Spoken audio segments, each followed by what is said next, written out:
Welcome back. Thank you for staying with us. We are getting ready for a spine-tingling experience happening this Halloween season. Our next live guest is the mastermind behind an immersive murder mystery. Yep, it's a theater production with shows from Winston-Salem to Louisville and even in Virginia. The Vampires Ball will show in Pilot Mountain September 27th.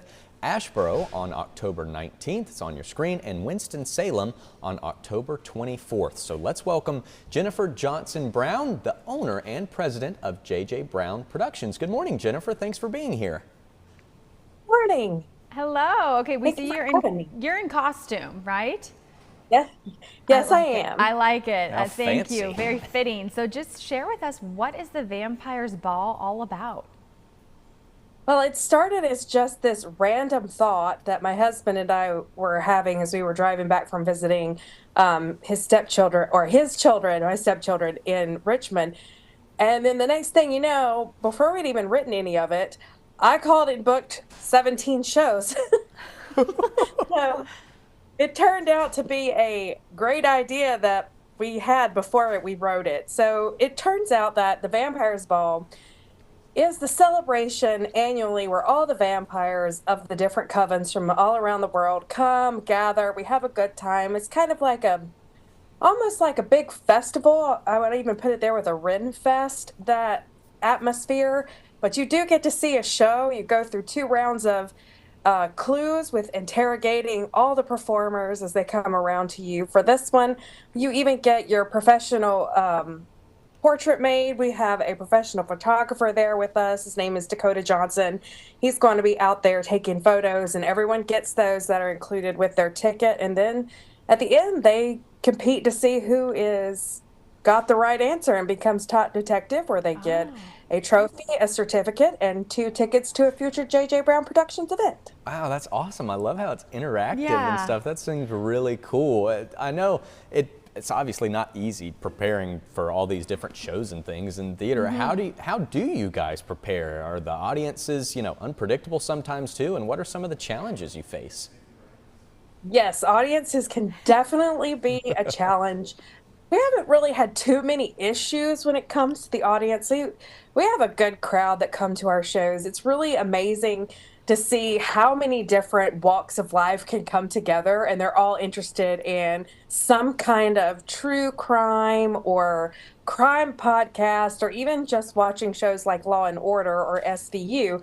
So they come all together and they just have a good time because they're there. They are part of it. They know that when we come out on that stage, whatever we do, we're going to give them extraordinary entertainment. That's right. Oh, I like it. So Jennifer, you have a background working in Disney. What did you do with them? Yes, I did. I actually started Disney on the Disney College program. I went back to college very late in life, and I went down there, and I knew the moment that I was going to be down there that I was never coming back. But I worked there for 6.5 years. I started in merchandise, and then when COVID shut down Disney World, I left, and at that point in time, I was working in Disney Entertainment with some of the characters, and I was lucky enough to be chosen to sing in Candlelight Processional that they do at Epcot, and I did that for 4 years. Very cool. Not everybody has a background at Disney. That's pretty cool. Obviously down there in Florida, right? How did you end up back here in Mayberry? Well, funny story. So when Disney shut down for COVID, my now husband and I were dating long distance because he's from here in Mount Airy, where I'm from. And one day he was like, why don't you just move up here and give it a try, see if we like it. And we kind of knew that our relationship was going to be going somewhere. So on April 2nd of 2020, I packed my bags and I moved back up here to Mayberry. And my husband, Mark, who is my co-owner in the company, he and I just turned out to not only be great life partners, but creative partners. We were married on December 12th of 2020, live on the radio at WPAQ here in Mount Airy because everything was shut down. So we, instead of having like 80 people at our wedding, we had like 10,000 from around the world, which was super cool. Aww. Wow, that's so cool. What a unique story. What a fun story. Jennifer, before we say goodbye, are there any logistics that people need to know about these productions that are coming up?